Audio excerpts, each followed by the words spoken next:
Hello friends, welcome to hope PSC. ഇന്ന് നമുക്ക് hello friends, welcome to hope PSC. ഇന്ന് നമുക്ക് ഫയർ വുമൺ തസ്തികയിലേക്ക് എക്സാം നടന്നു അല്ലേ. അപ്പോൾ PSCന്റെ 84-25 എന്നുള്ള ക്വസ്റ്റ്യൻ പേപ്പറിന്റെ ആൻസർ കീ ആണ് നമ്മൾ ഡിസ്കസ് ചെയ്യാൻ പോകുന്നത്. ഇതുവരെ പ്രൊഫഷണൽ ആൻസർ കീ വന്നിട്ടില്ല. നാളെ ഇപ്പോൾ സൺഡേ ആയതുകൊണ്ട് ഇനി മൺഡേ അല്ലെങ്കിൽ ട്യൂസ്ഡേ ആണ് നമുക്ക് ഇതിന്റെ പ്രൊഫഷണൽ ആൻസർ കീ PSC പ്രസിദ്ധീകരിക്കുക. പിന്നെ ഏകദേശം ഒരു 1 മന്ത് ആകുമ്പോഴേക്കും നമുക്ക് ഒബ്ജക്ഷൻസ് ഒക്കെ കഴിഞ്ഞിട്ട് ഫൈനൽ ആൻസർ കീയും വരും. ഇത് ജസ്റ്റ് നമ്മൾ ഇപ്പോൾ ആൻസേഴ്സ് എന്തൊക്കെയാണെന്ന് നോക്കി പോവാണ്, PSCയുടെ ആൻസേഴ്സ് അല്ല. അപ്പോൾ സ്റ്റാർട്ട് ചെയ്യാം. തിരുവിതാംകൂറിൽ ദിവാൻ എന്ന ഔദ്യോഗിക നാമം സ്വീകരിച്ച ആദ്യത്തെ പ്രധാനമന്ത്രി ആര് എന്നുള്ളതാണ് ക്വസ്റ്റ്യൻ പേപ്പർ എ കോഡാണ് നമ്മൾ നോക്കുന്നത്. ആദ്യത്തെ ഫസ്റ്റ് ക്വസ്റ്റ്യൻ ആണ്. തിരുവിതാംകൂറിൽ ദിവാൻ എന്ന ഔദ്യോഗിക നാമം സ്വീകരിച്ച ആദ്യത്തെ പ്രധാനമന്ത്രി രാജാ കേശവദാസനാണ് ഇവിടെ ആൻസർ ആയിട്ട് വരുന്നത്. ഓപ്ഷൻ ബി ആണ് ശരി. സെക്കൻഡ് ക്വസ്റ്റ്യൻ, 1809 ഏകദൈവ വിശ്വാസികൾക്കുള്ള സമ്മാനം എന്ന പ്രസിദ്ധ ഗ്രന്ഥം പാഴ്സി ഭാഷയിൽ രചിച്ച സാമൂഹ്യ പരിഷ്കർത്താവ് ആരാണ് എന്നുള്ളതാണ് ക്വസ്റ്റ്യൻ. ആൻസർ ഓപ്ഷൻ ഡി ആണ്, രാജാറാം മോഹൻ റോയ് ആണ് ആൻസർ. ഏകദൈവ വിശ്വാസികൾക്കൊരു സമ്മാനം എന്നുള്ളത്.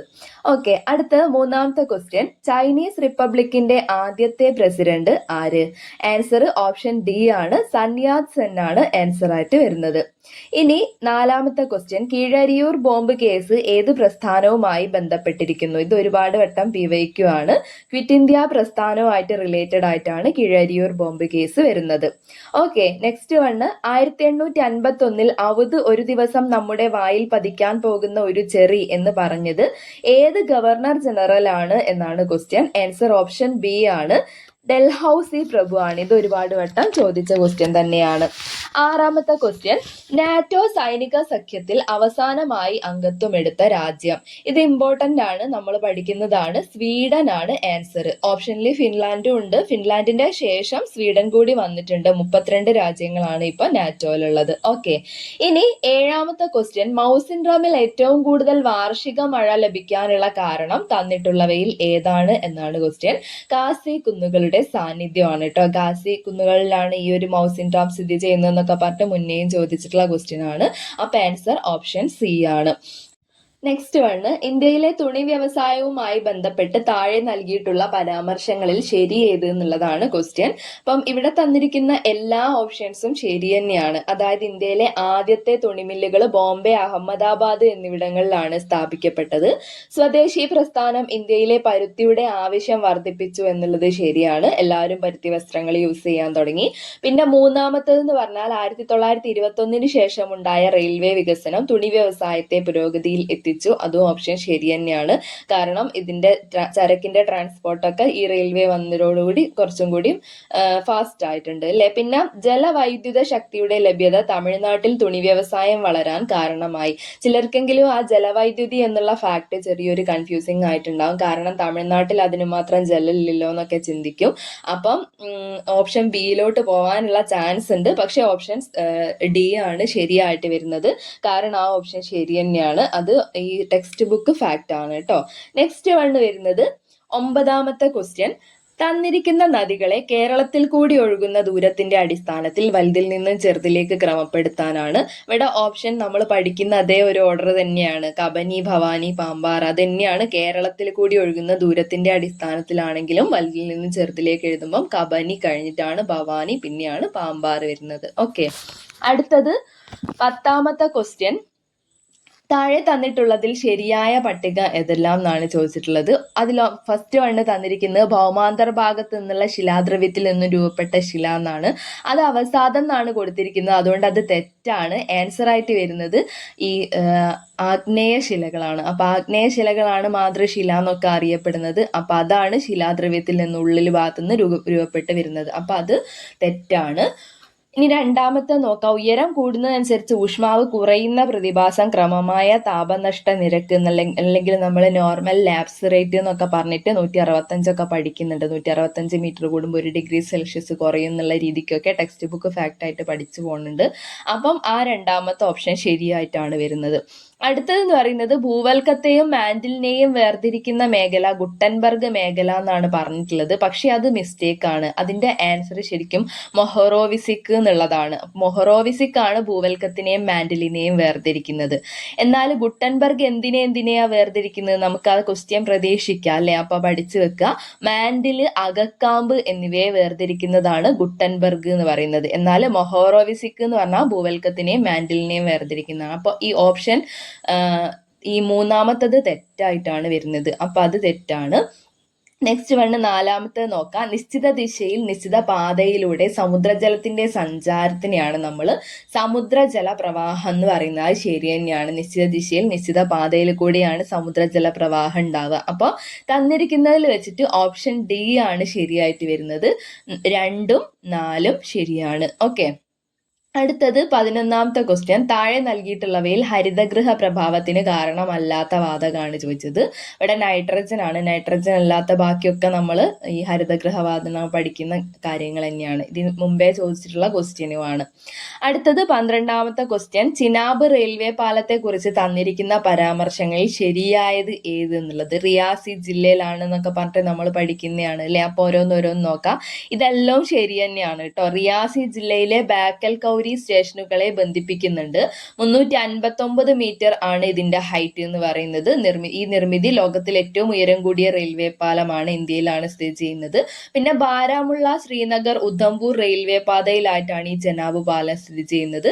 പിന്നെ 1315 മീറ്റർ നീളമുള്ള പാലത്തിന്റെ പ്രധാന നിർമ്മാണ മേൽനോട്ടം കൊങ്കൺ റെയിൽവേക്കായിരുന്നു. ഈ കൊങ്കൺ റെയിൽവേ എന്നുള്ളത് ചിലപ്പോൾ ഒരു കൺഫ്യൂസിങ് ഉണ്ടാവാൻ ചാൻസ് ഉണ്ട്. അപ്പം ഓപ്ഷൻ എയിലേക്ക് പോവാനുള്ള ചാൻസ് ഉണ്ട്. പക്ഷെ അത് ശരി തന്നെയാണ് കേട്ടോ. അപ്പോൾ ഓപ്ഷൻ ഡി ആണ് ആൻസർ ആയിട്ട് വരുന്നത്. ഈ 4 ഫാക്ട്സും ശരി തന്നെയാണ്. അടുത്തത് 13ാമത്തെ ക്വസ്റ്റ്യൻ ആണ്. ഇന്ത്യൻ ആസൂത്രണത്തിന്റെ പിതാവ്. ഓപ്ഷൻ സി ആണ് ശരി. എം വിശ്വേശ്വരയ്യ. ഒരുപാട് വട്ടം PYQ ആണ്. നമ്മൾ പ്രീവിയസ് ക്വസ്റ്റ്യൻ റെഫർ ചെയ്യുന്നവർക്ക് അത് എളുപ്പമായിട്ട് ആൻസർ ചെയ്യാൻ പറ്റും. അടുത്തത് 14ാമത്തെ ക്വസ്റ്റ്യൻ. പ്രതിശീർഷ വരുമാനം എന്നത് എന്താണെന്നാണ്. ഓപ്ഷൻ എ ആണ്. ദേശീയ വരുമാനം ബൈ ആകെ ജനസംഖ്യ ചെയ്താലാണ് ഒരാൾക്ക് ലഭിക്കുന്ന വരുമാനം അല്ലെങ്കിൽ പ്രതിശീർഷ വരുമാനം നമുക്ക് കിട്ടുന്നത്. Okay, next one. ഒരു നിശ്ചിത കാലത്തേക്ക് സാധാരണ നികുതിക്ക് മേൽ ചുമത്തുന്ന അധിക നികുതിയാണ്. അത് സർചാർജ് ആണ് കേട്ടോ. ആൻസർ സർചാർജ് ആണ് ആൻസർ. സെസ്സിലേക്ക് ചിലർ പോവാനുള്ള സാധ്യതയുണ്ട്. ഒരു പ്രത്യേക ആവശ്യത്തിന് വേണ്ടിയിട്ട് അധിക നികുതിക്ക് മേൽ അധിക നികുതി എന്ന് ചോദിച്ചാൽ മാത്രമാണ് സെസ് ആൻസർ ആയിട്ട് കൊടുക്കേണ്ടത്. ഇവിടെ പ്രത്യേക ആവശ്യം എന്നൊന്നും പറയുന്നില്ല. അതുകൊണ്ട് തന്നെ സർചാർജ് ആണ് ആൻസർ ആയിട്ട് വരുന്നത്. ഓക്കെ, അടുത്ത 16ാമത്തെ ക്വസ്റ്റ്യൻ. സ്വാതന്ത്ര്യത്തിന്റെ 50ാം വർഷത്തിൽ ആരംഭിച്ച പഞ്ചവത്സര പദ്ധതിയാണ് 9ാം പഞ്ചവത്സര പദ്ധതി. നമ്മൾ പഠിക്കുമ്പോൾ 50ാം 9ാം എന്നിങ്ങനെ ആ ഒരു താളത്തിൽ പഠിച്ചു പോയിട്ടുള്ള കാര്യമാണ് അല്ലെ? ഇനി അടുത്തത് 17ാമത്തെ ക്വസ്റ്റ്യൻ. താഴെ പറയുന്നതിൽ ശരിയായതാണ് ചോദിക്കുന്നത്. ഇവിടെ ഇപ്പൊ ശിവരാമൻ കമ്മിറ്റി നബാർഡിന്റെ രൂപീകരണം അതെല്ലാവർക്കും കോമൺ ആയിട്ട് അറിയുന്നതായിരിക്കും. ബാക്കിയുള്ളതും ശരിയാണ് കേട്ടോ. മീൻസ് നമ്മളെ വാഗൽ കമ്മിറ്റിയാണ് ഇന്ത്യൻ മണി മാർക്കറ്റിന്റെ റിലേറ്റഡ് ആയിട്ടുള്ളത്. അതേപോലെ കാർവേ കമ്മിറ്റിയാണ് ഗ്രാമീണ ചെറുകിട വ്യവസായം എന്നുള്ളത്. ഓക്കെ, ഈ ശിവരാമൻ കമ്മിറ്റി ഒരുപാട് വട്ടം ചോദിച്ചിട്ടുള്ളതാണ്. ബാക്കിയുള്ളത് കൂടി ജസ്റ്റ് പഠിച്ചു വെച്ചേക്കുക. ഓപ്ഷൻ ഡി ആണ് ഇവിടെ ശരിയായിട്ടുള്ളത്. എല്ലാം ശരിയാണ്. ഓക്കെ, ഇനി അടുത്തത് 18ാമത്തെ question. യോഗക്ഷേമം വഹാമ്യഹം, your welfare is our responsibility എന്നുള്ളത് ഏത് ഇൻഷുറൻസ് കമ്പനിയുടെ ആപ്തവാക്യമാണ് എന്നുള്ളതാണ് ക്വസ്റ്റ്യൻ. ഇതിന്റെ ആൻസർ ആയിട്ട് വരുന്നത് LIC ആണ്. ഓക്കെ, LIC ആണ് ആൻസർ. ഇനി അടുത്തത് 19ാമത്തെ ക്വസ്റ്റ്യൻ ആണ്. ഇന്ത്യൻ ഭരണഘടനയിലെ ഭാഗം 4A അതായത് 51A പ്രതിപാദിച്ചിരിക്കുന്ന മൗലിക കടമകളിൽ പെടാത്തവ ഏത് എന്നാണ് ചോദിച്ചത്. ഇവിടെ ഇപ്പം എല്ലാം പെടാത്തതാണ് കേട്ടോ. അതായത് തൊഴിൽക്കരം അടയ്ക്കാനൊന്നും നമ്മളെ മൗലിക കടമയിൽ പറയുന്നില്ല. അനാഥരായ കുട്ടികളെ സഹായിക്കാനൊന്നും പറയുന്നില്ല. കുട്ടികളെ കൊണ്ട് അപകടകരമായ മേഖലകൾ പണിയെടുപ്പിക്കാതിരിക്കുക എന്ന് പറയുന്നുണ്ട്. അപ്പം അങ്ങനെയൊന്നും പറയുന്നില്ല. നമ്മൾ വേണമെങ്കിൽ അപ്പ ചിന്തിക്കും ബാലവേല അരുത് എന്നെങ്ങാനും ഇതിൽ പറയുന്നുണ്ടോ എന്ന് ചിന്തിക്കും. പക്ഷെ അതൊക്കെ തെറ്റാണ് കേട്ടോ. ഇതിലൊന്നും വരുന്നില്ല. വിദേശികളോട് നല്ല രീതിയിൽ പെരുമാറാനൊന്നും പറയുന്നില്ല. അപ്പൊ ഓപ്ഷൻ ബി ആണ്. ഈ 4 വരുന്നില്ല. ഓക്കെ, അടുത്തെന്ന് പറയുന്നത് ചേരുംപടി ചേർക്കാനാണ്. ഭരണഘടനയുടെ 27ാം വകുപ്പ് എന്ന് പറയുമ്പോൾ അത് സി ആണ് വരുന്നത്. മതസ്ഥാപനങ്ങൾക്ക് വിനിയോഗിക്കുന്ന പണത്തെ നികുതിയിൽ നിന്നും ഒഴിവാക്കി എന്നുള്ളതാണ് ആൻസർ. പിന്നെ 2 എന്ന് പറയുമ്പോൾ ഡി ആണ് വരുന്നത്. അടുത്തതെന്ന് പറയുന്നത് 18 ആർട്ടിക്കിൾ 18 നമ്മൾ ഈ സ്ഥാനമാനങ്ങൾ നിരോധിക്കുന്നത് അല്ലെ. അപ്പോൾ ഓപ്ഷൻ ഡി ആണ്. അപ്പം ഈ 2 എന്ന് പറയുന്നത് ഡി ആണ് വരുന്നത്. പിന്നെ മൂന്നാമത്തത് ഭരണഘടനയുടെ 13-ാം വകുപ്പിൽ എന്താ പറയുന്നത്, അത് കോടതിയുടെ പുനരവലോകന അധികാരത്തിനെ കുറിച്ചിട്ടാണ് 13-ൽ പറയുന്നത്, ജുഡീഷ്യൽ റിവ്യൂ അല്ലെ. പിന്നെ അടുത്തത് വരുന്നത് നാലാമത്തത് 226 അത് വരുന്നത് ഹൈക്കോടതിന്റെ റിട്ടുകളാണ് അല്ലെ. ഹൈക്കോടതിക്ക് ഉത്തരവുകൾ പുറപ്പെടുവിക്കാനുള്ള അധികാരം ഓപ്ഷൻ ബി ആണ്. അപ്പം അതിങ്ങനെ യോജിപ്പിക്കുന്ന സമയത്ത് നമുക്ക് ആൻസർ ആയിട്ട് ഓപ്ഷൻ ഡി ആണ് ആൻസർ ആയിട്ട് വരുന്നത്. Okay, 1C 2D 3A 4B എന്നുള്ള രീതിക്കാണ് ആൻസർ വരുന്നത്. ഇനി അടുത്തത് 21-ാമത്തെ ക്വസ്റ്റ്യൻ, ഇന്ത്യൻ പൗരത്വവുമായി ബന്ധപ്പെട്ട തെറ്റായ പ്രസ്താവന അല്ലെങ്കിൽ തെറ്റായ പ്രസ്താവനകൾ ഏതൊക്കെയാണെന്നാണ് ക്വസ്റ്റ്യൻ. ഇവിടെ ഇപ്പം എല്ലാം നോക്കുകയാണെങ്കിൽ ഏതെങ്കിലും ഭൂപ്രദേശം ഇന്ത്യയോട് കൂട്ടിച്ചേർക്കുകയാണെങ്കിൽ അവിടുത്തെ ജനങ്ങൾ സ്വാഭാവികമായി ഇന്ത്യൻ പൗരന്മാരാവും. അത് ശരി തന്നെയാണ്, അങ്ങനെ കോൺസ്റ്റിറ്റ്യൂഷനിൽ പറയുന്നുണ്ട്. ഇനി ഒരു കുട്ടി വിദേശത്താണ് ജനിക്കുന്നതെങ്കിൽ പോലും ആ സമയത്ത് മാതാപിതാക്കളിൽ ഒരാളെങ്കിലും ഇന്ത്യൻ പൗരനാണെങ്കിൽ ആ കുട്ടിക്ക് ഇന്ത്യൻ പൗരത്വം ലഭിക്കും. അത് ശരി തന്നെയാണ്, ജന്മനാ ലഭിക്കുന്ന പൗരത്വം നമ്മൾ പഠിക്കുന്നതാണ്. അടുത്തത് ഭരണഘടനയുടെ ഭാഗം 3 5 മുതൽ 11 വരെയുള്ള വകുപ്പുകൾ പൗരത്വത്തെ കുറിച്ച് പ്രതിപാദിക്കുന്നു എന്ന് പറയുന്നുണ്ട്. അത് തെറ്റാണ്. കാരണം ഭാഗം 3 എന്ന് പറയുമ്പോൾ തന്നെ നമുക്കറിയാം അത് മൗലിക അവകാശങ്ങളാണ്. പൗരത്വത്തിനെ കുറിച്ചിട്ട് 3-ലല്ല 2-ലാണ് പറയുന്നത്. അപ്പം ഭരണഘടനയുടെ ഭാഗം 3-ൽ ആ മിസ്റ്റേക്ക് ആയിട്ട് വരുന്നുണ്ട്. അപ്പം 3 തെറ്റാണെന്ന് മനസ്സിലായി. പിന്നെ ഇന്ത്യൻ പാർലമെന്റിനാണ് പൗരത്വത്തെ കുറിച്ച് നിയമം ഉണ്ടാക്കാൻ അധികാരമുള്ളത് എന്ന് പറയുന്നുണ്ട്. അത് ശരിയായിട്ടുള്ളതാണ്. അപ്പോൾ ഓപ്ഷൻ എ ആണ് ശരിയായിട്ട് വരുന്നത്. കാരണം 3 മാത്രമാണ് തെറ്റായിട്ടുള്ളത്. ഓക്കെ, അടുത്തത് 22-ാമത്തെ ക്വസ്റ്റ്യൻ, ഇന്ത്യൻ ഭരണഘടനയുടെ 86-ാം ഭേദഗതിയുമായി ബന്ധപ്പെട്ട പ്രസ്താവനകൾ ശരിയായ പ്രസ്താവന ഏതാണെന്നാണ് ചോദിച്ചിട്ടുള്ളത്. ഇവിടെ ഇപ്പൊ ഇതെല്ലാം ശരി തന്നെയാണ് കേട്ടോ. കാരണം 86-ാം ഭേദഗതിയിൽ കൂടിയാണ് 21A എന്ന വകുപ്പ് കൂട്ടിച്ചേർത്തത്. പിന്നെ പ്രാഥമിക വിദ്യാഭ്യാസം ഈ ഭേദഗതിയിലൂടെ മൗലിക അവകാശമാക്കി മാറ്റിയിട്ടുണ്ട്, കുട്ടികളെ മൗലിക അവകാശമാക്കി മാറ്റിയിട്ടുണ്ട്. പിന്നെ 6-നും 14-നും ഇടയിൽ ആ ഒരു ഏജ് ലിമിറ്റ് നമ്മൾ ഒരുപാട് വട്ടം കേട്ടതാണ് അല്ലെ. ഇതിനിടയിൽ പ്രായമുള്ള എല്ലാ കുട്ടികൾക്കും സൗജന്യവും നിർബന്ധിതവുമായ വിദ്യാഭ്യാസം നൽകണം എന്നാണ് പറയുന്നത്. പിന്നെ നിർദ്ദേശക തത്വങ്ങളിലെ 45-ാം വകുപ്പുമായി ബന്ധപ്പെട്ടതാണ് ഈ ഭേദഗതി. നമ്മൾ പഠിക്കുന്ന സമയത്ത് 4, 5, 6 എന്ന് വെച്ചിട്ട് പഠിച്ചിട്ടുണ്ട് അല്ലെ. അതായത് 45-ലാണ് 6 മുതൽ 14 വയസ്സ് വരെ എന്നുള്ളതിൽ നമ്മൾ പഠിക്കുന്നത്. അപ്പം നിർദ്ദേശക തത്വങ്ങളിലെ 45-ാം വകുപ്പുമായിട്ടാണ് ഇത് റിലേറ്റഡ്. അപ്പൊ ഇതൊക്കെ ശരി തന്നെയാണ്. അതായത് ഓപ്ഷൻ സി ആണ് ABCD, അതാണ് ആൻസർ ആയിട്ട് വരുന്നത്. അടുത്തത് 23-ാമത്തെ ക്വസ്റ്റ്യൻ, ചേരുംപടി ചേർക്കാനാണ് ഇവിടെ പറഞ്ഞിട്ടുള്ളത്. ഫസ്റ്റ് 1 കാണുമ്പോൾ തന്നെ നമുക്ക് ഒരുവിധം എല്ലാവർക്കും ആൻസർ കിട്ടിക്കാണും. ഈ ധനകാര്യ കമ്മീഷൻ 280 ആണ്. അപ്പോൾ ഓപ്ഷൻ 1D വരുന്നത് ഒരൊറ്റ ഒന്ന് മാത്രമേ ഉള്ളൂ, അത് ഓപ്ഷൻ എ ആണ്. അപ്പൊ ബാക്കിയും കൂടി ഒന്ന് നമുക്ക് ജസ്റ്റ് നോക്കാം. ഇലക്ഷൻ കമ്മീഷൻ എന്ന് പറയുന്നത് വകുപ്പ് 324 ആണ്. അടുത്തത് 3-ാമത്തത് കംട്രോളർ ആൻഡ് ഓഡിറ്റർ ജനറൽ, അതിന്റെ ആർട്ടിക്കിൾ വരുന്നത് വകുപ്പ് 148 ആണ്. അടുത്തത് അറ്റോർണി ജനറൽ ആണ്. അറ്റോർണി ജനറൽ 76-ലാണ്, ആർട്ടിക്കിൾ 76-ലാണ് പ്രതിപാദിച്ചിട്ടുള്ളത്. ഓക്കെ, അടുത്തത് 24-ാമത്തെ ക്വസ്റ്റ്യൻ, താഴെ തന്നിട്ടുള്ള പ്രസ്താവനകളിൽ തെറ്റായ പ്രസ്താവന ഏതാണെന്നാണ് ചോദിച്ചിട്ടുള്ളത്. നമ്മൾ വായിച്ചു പോവാം. ഫസ്റ്റ് തന്നെ, കേന്ദ്ര സംസ്ഥാന സംയുക്ത ലിസ്റ്റിൽ പെടാത്ത വിഷയങ്ങളാണ് അവശിഷ്ട അധികാരത്തിലുള്ളത്. അത് ശരി തന്നെയാണ്.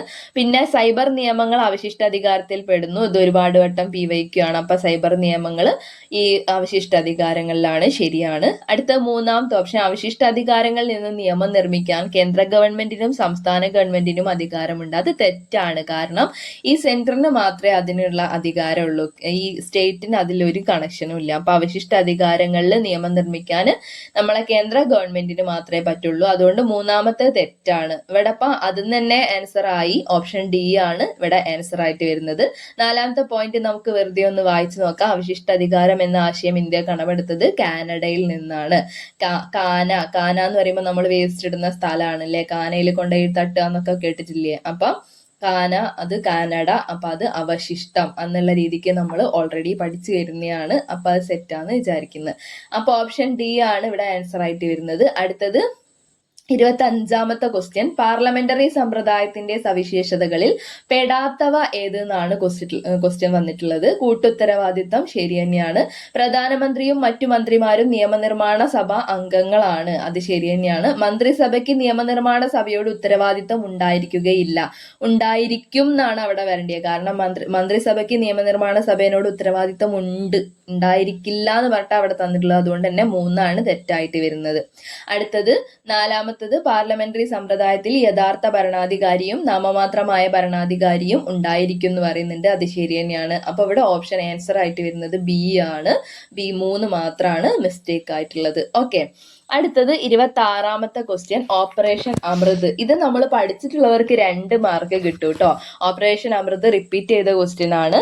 അപ്പം ഇതിൽ ഓപ്ഷൻ സി ആണ് ആൻസർ. ആന്റിബയോട്ടിക്കുകളുടെ അമിത ഉപയോഗം തടയാൻ കുറിപ്പടിയില്ലാതെ മരുന്ന് വിറ്റാൻ നടപടി എടുക്കുന്നത്. ഓക്കെ, അതാണ് ആൻസർ ആയിട്ട് വരുന്നത്. കാരണം ആന്റിബയോട്ടിക് കാരണം ഒരുപാട് പ്രശ്നങ്ങൾ വരുന്നുണ്ട്. അപ്പൊ അതിനെ നിയന്ത്രിക്കുക എന്നുള്ളതും ഒക്കെയാണ് ഈ ഓപ്പറേഷൻ അമൃതിന്റെ ടാർഗറ്റ്. അപ്പം ഓപ്ഷൻ സി ആണ് ആൻസർ ആയിട്ട് വരുന്നത്. അടുത്തത് 27ാമത്തെ ക്വസ്റ്റ്യൻ, കേരളത്തിലെ നീതിന്യായ വ്യവസ്ഥയുമായി ബന്ധപ്പെട്ട ശരിയായ പ്രസ്താവന അല്ലെങ്കിൽ പ്രസ്താവനകൾ ഏതൊക്കെയാണെന്നാണ് ക്വസ്റ്റ്യൻ. ഇവിടെ ആൻസർ ആയിട്ട് വരുന്നത് എല്ലാം ശരിയാണ് കേട്ടോ. അപ്പൊ നമുക്കത് വായിച്ച് പഠിച്ച് വെച്ചിട്ട് പോവാം. മയക്കുമരുന്ന് കടത്തുമായി ബന്ധപ്പെട്ട കേസുകൾ കൈകാര്യം ചെയ്യുന്ന പ്രത്യേക കോടതികൾ തൊടുപുഴ, വടകര എന്നിവിടങ്ങളിലാണ്. ഓക്കെ, ഇനി ക്വസ്റ്റ്യൻ വന്നാൽ ശരിയാക്കൂലേ.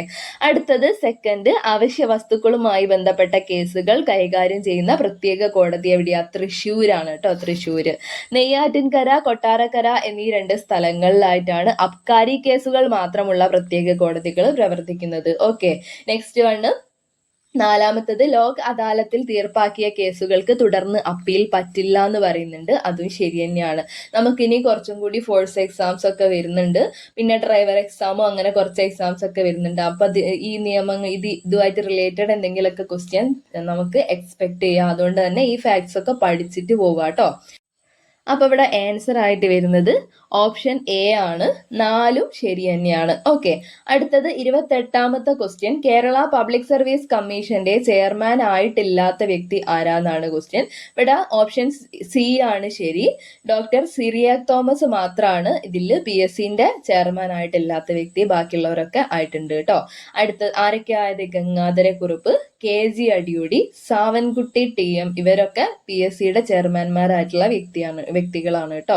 അടുത്തത് 29ാമത്തെ ക്വസ്റ്റ്യൻ, FPTP അല്ലെ, FPTP first past the post voting സമ്പ്രദായത്തിലൂടെ തെരഞ്ഞെടുപ്പ് നടത്തുന്നത് താഴെ പറയുന്നവയിൽ ആരെ തെരഞ്ഞെടുക്കാനാണ് എന്ന്. ഇതിലാകെ നമുക്കറിയാം സംസ്ഥാന ലെജിസ്ലേറ്റീവ് അസംബ്ലി അംഗങ്ങളെ മാത്രമാണ് FPTPയിൽ കൂടി തെരഞ്ഞെടുക്കുന്നത്. ബാക്കിയുള്ളതിനൊന്നും നമ്മൾ വോട്ട് ചെയ്യുന്നില്ലല്ലോ, അത് മാത്രം ആലോചിച്ചാൽ മതി. രാഷ്ട്രപതി, ഉപരാഷ്ട്രപതി, സംസ്ഥാന ലെജിസ്ലേറ്റീവ് കൗൺസിൽ അംഗങ്ങളെ ഇതൊന്നും FPTP അല്ല. അടുത്തത്, കേരള തെരഞ്ഞെടുപ്പ് കമ്മീഷനുമായി ബന്ധപ്പെട്ട തെറ്റായ പ്രസ്താവനയാണ് 30ാമത്തെ ക്വസ്റ്റ്യൻ ആയിട്ട് വരുന്നത്. അതിൽ ഓപ്ഷൻ ഫസ്റ്റത്തെ വായിക്കുമ്പോൾ തന്നെ നമുക്ക് മനസ്സിലാവും, രൂപീകരിച്ചത് 1964 ഡിസംബർ 3-നാണ്. അത് വർഷം മാത്രം മിസ്റ്റേക്ക് ആണ്. ഡിസംബർ 3 എന്നുള്ളതൊക്കെ ശരി തന്നെയാണ് കേട്ടോ. അപ്പൊ 1993 ഡിസംബർ 3-നാണ് ഇത് രൂപീകരിച്ചിട്ടുള്ളത്, കേരള തെരഞ്ഞെടുപ്പ് കമ്മീഷൻ രൂപീകരിച്ചിട്ടുള്ളത്. അപ്പൊ 1ാമത്തത് തെറ്റാണ്. ബാക്കിയുള്ളത് 1ാമത്തെ തെറ്റാണ്. അതുകൊണ്ട് തന്നെ ഓപ്ഷൻ ബി ആണ് ശരിയായിട്ട് വരുന്നത്. കാരണം ഓപ്ഷൻ ബി ആ ഒന്ന് മാത്രം തെറ്റ് എന്നുള്ളത്. അപ്പൊ ബാക്കിയുള്ള ശരിയായിട്ടുള്ളത് നമുക്കൊന്ന് പഠിച്ചിട്ട് പോവാം. അപ്പൊ നോക്കാം.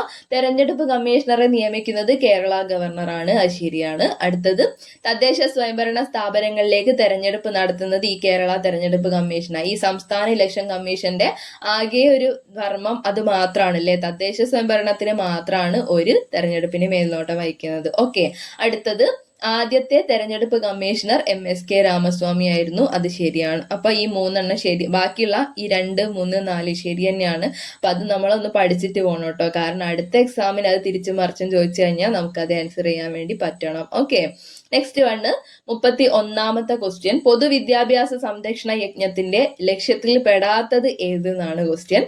ഇവിടെ ആൻസർ ആയിട്ട് വരുന്നത് ഓപ്ഷൻ 4, അതായത് ഓപ്ഷൻ ഡി മാത്രമാണ്. 4 മാത്രമാണ് തെറ്റായിട്ടുള്ളത്, ബാക്കിയൊക്കെ ശരി തന്നെയാണ്. അപ്പം ശരിയായിട്ടുള്ള ഓപ്ഷൻസ് ഒന്ന് പഠിച്ചിട്ട് പോവാം. അപ്പം ഹൈസ്കൂൾ ഹയർ സെക്കൻഡറി തലത്തിൽ എല്ലാ ക്ലാസ് മുറികളും ഹൈടെക് ക്ലാസ് മുറികളാക്കുക എന്നുള്ളത് ഇതിന്റെ ഒരു ലക്ഷ്യമാണ്. അതേപോലെ സംസ്ഥാനത്തെ 1000 സ്കൂളുകളെ മികവിന്റെ കേന്ദ്രങ്ങളാക്കി മാറ്റുക എന്നുള്ളത് ടാർഗറ്റ് ആണ്. അടുത്തത് ഇംഗ്ലീഷ് ഭാഷാ പ്രാവീണ്യം ഉൾപ്പെടെ വിദ്യാർത്ഥികളിൽ ആശയവിനിമയ ശേഷിയും ജീവിത നൈപുണ്യങ്ങളും വർദ്ധിപ്പിക്കുക എന്നുള്ളതും ഇവരെ ഒരു യജ്ഞത്തിന്റെ ഭാഗമാണ്. ഇതിൽ 3 നേരം ഫുഡ് കൊടുക്കുക എന്നുള്ളത് പറയുന്നില്ല, അതുകൊണ്ട് തന്നെ 4ാമത്തെയാണ് തെറ്റായിട്ട് വരുന്നത്. അപ്പൊ ഓപ്ഷൻ ഡി ആണ് ഇവിടെ മിസ്റ്റേക്ക് ആയിട്ടുള്ളത്. ഓക്കെ, അതാണ് ശരി. അടുത്തത് 32ാമത്തെ ക്വസ്റ്റ്യൻ, മസ്തിഷ്കത്തിലെ പ്രത്യേക ഗാംഗ്ലിയോണുകളുടെ നാശത്തിന് കാരണമാകുന്ന രോഗം. സയൻസ് കുറച്ച് ടഫ് ആക്കിയിട്ടുണ്ട് അല്ലെ, പക്ഷെ ഈ ഒരു ക്വസ്റ്റ്യൻ നമുക്ക് മുന്നേ ചോദിച്ചിട്ടുള്ള ക്വസ്റ്റ്യൻ തന്നെയാണ്. മസ്തിഷ്കത്തിലെ പ്രത്യേക ഗാംഗ്ലിയോണുകളുടെ നാശത്തിന് കാരണം ഈ പാർക്കിൻസൺസ് രോഗമാണ് അത് കാരണം വരുന്നത് കേട്ടോ. അപ്പൊ പാർക്കിൻസൺസ് ആണ് ആൻസർ. അൽഷിമേഴ്സ് എന്ന് പറയുന്ന സമയത്ത് അലേയമായ പ്രോട്ടീൻ അടിഞ്ഞുകൂടിയിട്ട് ന്യൂറോൺസ് നശിക്കുമ്പോഴാണ് നമ്മൾ മറവി രോഗം അൽഷിമേഴ്സ് വരുന്നത്. എന്നാൽ പാർക്കിൻസൺസ് എന്ന് പറയുമ്പോൾ ഗാംഗ്ലിയോണുകൾ നശിക്കുന്നതാണ്. ഓക്കെ, പഠിച്ചു വെച്ചേക്കാട്ടോ. അടുത്തത് 33ാമത്തെ ക്വസ്റ്റ്യൻ, ക്യാൻസർ മൂലമോ അതിന്റെ ചികിത്സ മൂലമോ ഉണ്ടാകുന്ന വിളർച്ച ചികിത്സിക്കാൻ ഉപയോഗിക്കുന്ന പ്രോട്ടീനാണ് എറിത്രോപോയറ്റിൻ കേട്ടോ. ഓപ്ഷൻ എ ആണ് ശരി, എറിത്രോപോയറ്റിൻ ആണ് ആൻസർ. അടുത്തത് 34ാമത്തെ ക്വസ്റ്റ്യൻ, ഇൻസുലിൻ നിയന്ത്രിത പ്രോട്ടീൻ, ഇൻസുലിൻ ഡിപ്പെൻഡന്റ് ആയിട്ടുള്ളത് ഏതാണ്? ഇതൊക്കെ നല്ല ടൈറ്റ് ആക്കിയിട്ടുള്ളതാണ് അല്ലെ, എല്ലാവർക്കും ഒന്നും അറിഞ്ഞുകൊള്ളണം എന്നില്ല. അപ്പൊ ഓപ്ഷൻ ഡി ആണ് ഇവിടെ ആൻസർ, GLUT4 ആണ് ആൻസർ. ഓക്കെ, ടൈഫോയിഡ് രോഗനിർണയത്തിനായി ഉപയോഗിക്കുന്ന വൈഡൽ ടെസ്റ്റിന്റെ പ്രധാന തത്വം എന്താണെന്നാണ് അടുത്ത ക്വസ്റ്റ്യൻ. അഗ്ലൂട്ടിനേഷൻ ആണ് കേട്ടോ ആൻസർ, അഗ്ലൂട്ടിനേഷൻ ആണ് ആൻസർ ആയിട്ട് വരുന്നത്. അടുത്തത് ഓപ്ഷൻ ബി. ഓക്കെ, അടുത്തത് ഓപ്പറേഷൻ അമൃത് പദ്ധതി. ഇത് രണ്ട് വട്ടം ചോദിച്ചു അല്ലെ, അപ്പൊ കിട്ടിയവർക്ക് 2 മാർക്ക് കിട്ടി. അപ്പൊ ആന്റിബയോട്ടിക്കുകളുടെ അമിത ഉപയോഗം തടയാന്നുള്ളതാണ് ഓപ്പറേഷൻ അമൃത് കൊണ്ട് ഉദ്ദേശിക്കുന്നത്. അപ്പൊ ഓപ്ഷൻ ബി ആണ് ആൻസർ ആയിട്ട് വരുന്നത്. ഓക്കെ, നെക്സ്റ്റ് 37ാമത്തെ ക്വസ്റ്റ്യൻ, 2012 കേരള സർക്കാർ തെരഞ്ഞെടുത്ത കേരളത്തിലെ ആദ്യത്തെ ജൈവ വൈവിധ്യ പൈതൃക കേന്ദ്രം ഏതാണെന്നുള്ളതാണ്. ആൻസർ ആയിട്ട് വരുന്നത് ഓപ്ഷൻ എ ആണ്, കൊല്ലം ആശ്രാമത്തെ കണ്ടൽ വനങ്ങൾ എന്നുള്ളതാണ്. നമ്മളെ ടെക്സ്റ്റ് ബുക്കിലൊക്കെ കണ്ടൽ വനങ്ങൾ, തണ്ണീർത്തടങ്ങൾ ഏരിയയിൽ നമുക്ക് പഠിക്കാനുള്ള ഒരു ഓപ്ഷൻ തന്നെയാണ്. പക്ഷെ പെട്ടെന്ന് ശ്രദ്ധയിൽ പെട്ടിട്ടുണ്ടാവില്ല. അപ്പൊ 2012 ഒരു ഫാക്റ്റ് ആണ്, കൊല്ലം ആശ്രാമത്തെ കണ്ടൽ വനങ്ങളാണ് ആദ്യത്തെ ജൈവ വൈവിധ്യ പൈതൃക കേന്ദ്രം കേട്ടോ. ഓക്കെ, അടുത്തത് 38ാമത്തെ ക്വസ്റ്റ്യൻ, പ്രകാശത്തിന്റെ തരംഗ സിദ്ധാന്തം ആവിഷ്കരിച്ച ശാസ്ത്രജ്ഞൻ ആരാണ് എന്നുള്ളതാണ്. ആൻസർ ആയിട്ട് വരുന്നത് ക്രിസ്റ്റ്യൻ ഹൈജൻസ് ആണ്. +1 +2 ഫിസിക്സിൽ നമുക്ക് പഠിക്കാനുള്ള ആൻസർ ആണ്. ഓക്കെ, അടുത്തത് താഴെ തന്നിട്ടുള്ളവയിൽ ഏറ്റവും ശക്തി കുറഞ്ഞ ബലം ഏതാണെന്നാണ് ക്വസ്റ്റ്യൻ. അതിന്റെ ആൻസർ ആയിട്ട് വരുന്നത് ഗുരുത്വാകർഷണ ബലമാണ്. ഓപ്ഷൻ എ ആണ് ശരിയായിട്ടുള്ളത്, ഏറ്റവും ശക്തി കുറഞ്ഞത് ഗുരുത്വാകർഷണ ബലമാണ്. ഓക്കെ, നെക്സ്റ്റ് 40ാമത്തെ ക്വസ്റ്റ്യൻ, KWH അതായത് കിലോ വാട്ട് അവർ എന്നത് ഏത് ഭൗതിക അളവിന്റെ യൂണിറ്റ് ആണ് എന്നുള്ളതാണ് ക്വസ്റ്റ്യൻ. ആൻസർ ആയിട്ട് വരുന്നത് ഓപ്ഷൻ സി ആണ്, ഊർജം, എനർജിൻ്റെതാണ് അല്ലെ. നമ്മളെ വീട്ടിലൊക്കെ മീറ്ററിൽ കിലോ വാട്ട് അവറിലല്ലേ ഇത് പറയുക, എനർജി എത്ര യൂണിറ്റ് ഉപയോഗിച്ചു എന്നുള്ളത്. അപ്പൊ അത് ഓർത്താൽ മതി. അപ്പൊ ഓപ്ഷൻ സി ഊർജം, എനർജിന്റെ യൂണിറ്റ് ആണ് കിലോ വാട്ട് അവർ. ഓക്കെ, അടുത്തത് 41ാമത്തെ ക്വസ്റ്റ്യൻ, ഭൂമിയുടെ ലോ എർത്ത് ഭ്രമണപഥത്തിൽ 2 ബഹിരാകാശ വാഹനങ്ങൾക്കിടയിൽ ഡോക്കിങ്ങും അൺഡോക്കിങ്ങും പരീക്ഷിക്കുന്നതിനായി വിക്ഷേപിച്ച ISRO ദൗത്യത്തിന്റെ പേര്. അതിന്റെ പേര് സ്പെയ്ഡെക്സ് മിഷൻ എന്നാണ് അല്ലെ, സ്പെയ്ഡെക്സ് മിഷൻ എന്നാണ്. ഇത് ഒരുപാട് 2-3 ക്വസ്റ്റ്യൻ പേപ്പറിലായിട്ട് ഇപ്പൊ റിപ്പീറ്റ് ചെയ്ത് റീസെന്റ് ആയിട്ട് VSC ചോദിക്കുന്നതാണ്. അപ്പൊ സ്പെയ്ഡെക്സിനെ കുറിച്ചിട്ടുള്ള ഇമ്പോർട്ടന്റ് ഫാക്ട്സ് നമ്മൾ പഠിച്ചിട്ട് പോകണം കേട്ടോ. അടുത്തത് 42ാമത്തെ ക്വസ്റ്റ്യൻ, റുദർഫോർഡിന്റെ ആൽഫ കിരണ വിസരണ പരീക്ഷണത്തിലെ തെറ്റായ നിരീക്ഷണമാണ് ഇവിടെ ചോദിച്ചിട്ടുള്ളത്.